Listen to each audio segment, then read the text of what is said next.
Welcome to Ulango, the best minutes of your day. My name is Krista. I am an English teacher, and I am here today with Bill. Bill, how are you doing today? I'm doing very well, Krista. Thank you. I am also an English as a second language teacher. Write a newsletter as well about English called Winning English. And we're going to have some fun today, I think, with a special kind of word. These are euphemisms. Euphemisms are nice ways, polite ways to say bad or sad things. And we're going to give you a lot of examples today. Krista, I'm just going to dive right in with the first one here, All if right. that's okay. All Sounds right. good, Bill. So if you're at work, right, and your boss comes to you and your boss says, "I'm sorry, but today we're letting you go." It's as if they're kind of setting you free, but in fact, it means you're fired. You no longer have a job there. Mm. We're letting you go. Thanks so much. And then the other one I'll just quickly share is you could then say to your friend later, "Well, I'm between jobs right now. I'm between jobs. I had a job. I will have a job. I'm in here. I'm not unemployed. I'm between jobs." So these are euphemisms for that unfortunate time that sometimes happens to us in the workplace. And you're right, Bill. A lot of times the euphemisms are used for things that are not so good. There are several polite ways to say bad. One of them is left a lot to be desired. It was pretty bad and unsatisfying. That was a questionable idea. So there are problems with this idea. And how was your trip? Meh, meaning so-so. It was not good, not bad per se, but just eh, kind of kind of on the brink of being good or bad. So left a lot to be desired means, gosh, I just found that there was not quite a fulfilling outcome to that. So it was bad. It was not the greatest. Questionable idea again. Not so sure about that one. Doesn't sound like a good idea to me. You have anything to add to that, Bill? Yeah, so with the first one, it left a lot to be desired. That made me think of going out to a restaurant, right? And this restaurant is supposed to have just delicious food. And so you were expecting wonderful things. And your friend asks you later, "What did you think of that restaurant?" It left a lot to be desired, right? You Mm-hmm. don't want to say it was terrible.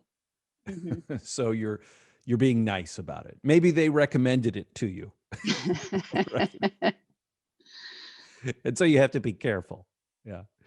Um, all right, I'm going to move on to a different part of life that many of us have to deal with, and that is cars.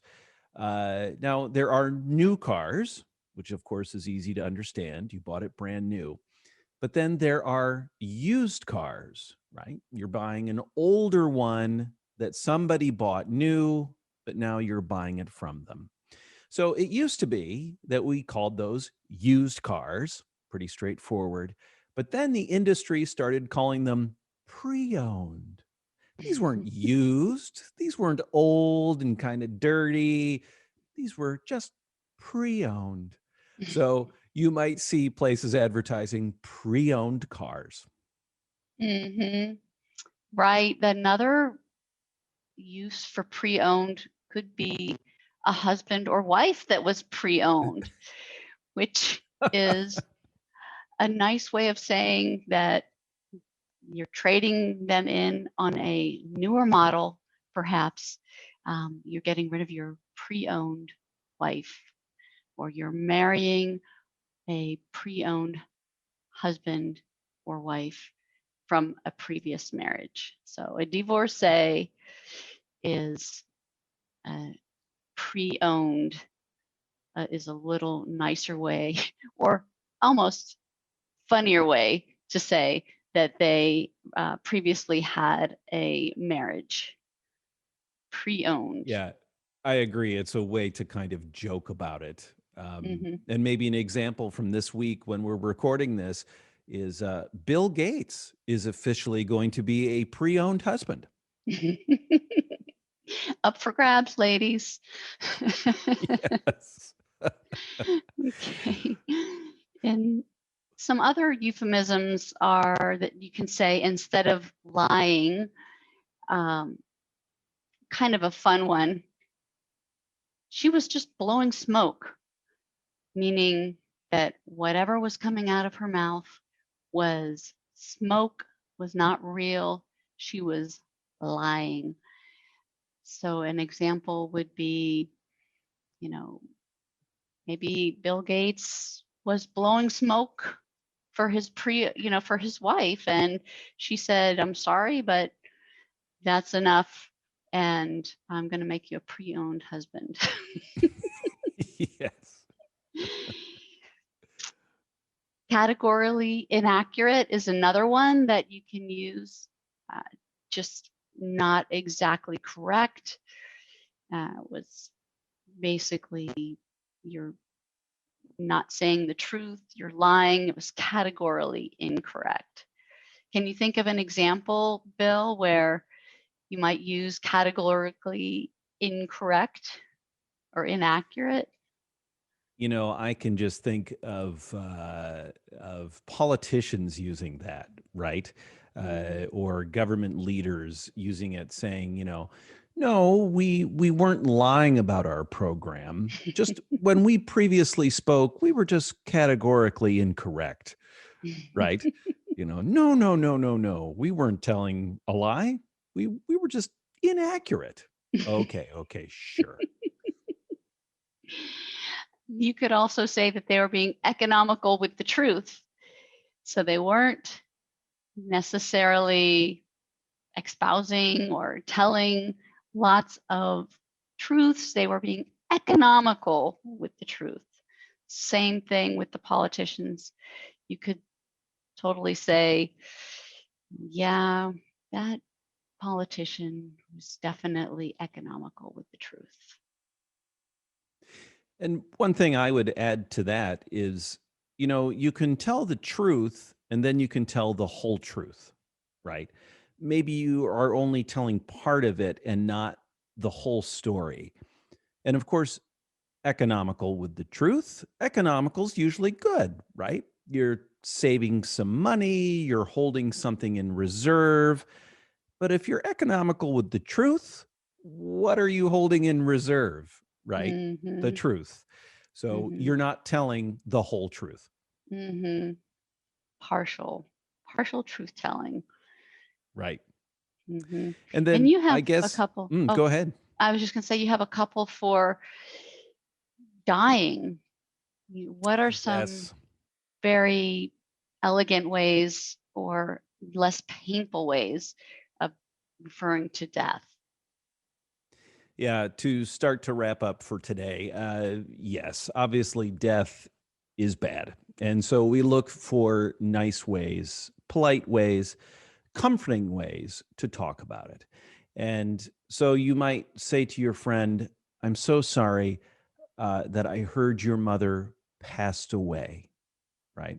We don't say, I heard your mother died. That's considered very blunt and kind of harsh. Yeah. So we say, I'm so sorry that your mother or father passed away. And you'll see that in obituaries, which are official notices of people dying, to everyday conversation with people. Even if you're not talking to the person whose parent died, for example, you might say that between friends. So again, to be polite, try using passed away instead of Hmm. died. It's a Yeah. little less crash, a little less, you know, a little less painful. And another one that you can use often with pets is I had to have my dog put to sleep. So they're not going to snooze. You're having to, you know, euthanize or kill your pet. Perhaps they got old, or they got very sick. Then you had to put them to sleep. Yeah. And again, just nice and rather softer or politer ways to say Mhm. these things. So, thank you very much for joining us on this adventure through euphemisms. Again, euphemisms, nice ways to say bad things. Uh, we'd like to hear from you. If you've heard some English euphemisms that you particularly like or have been charmed by or think are funny, put them in the comments. We would love to hear from you. And then we'll look through those and we will do a little something with those, right, Krista? Yes, if you are selected as our favorite euphemism, then you will win a free 30-minute English session with me where I will help you polish some of those idioms and phrases or uh, practice your English. And I also offer paid classes so you can, try it out, see if you like it, but you'll win this first one for free. And Bill, you have a newsletter, right? I do. But first, that's a heck of a deal, folks, right? I think you want to get in there to those comments and win.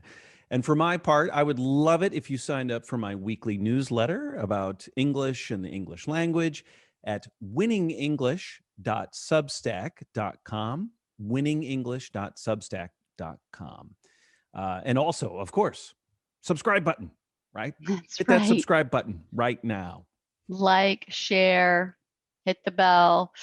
We want you to make sure you don't miss a single episode of Ulango's idioms and slangs and euphemisms. So, Bill, it was such a great adventure to spend some time with you. Um, I just love learning about these euphemisms. It's a mouthful to say, and when you say it's a mouthful, meaning it's a big word. It's a mouthful to say. Euphemisms, that's what they mean, a politer way to say something that might be a little sensitive. All right. Fantastic. Krista, great seeing you. Good to see you, Bill. All right. Bye, We'll catch you everybody. next time. Thanks. All right, bye.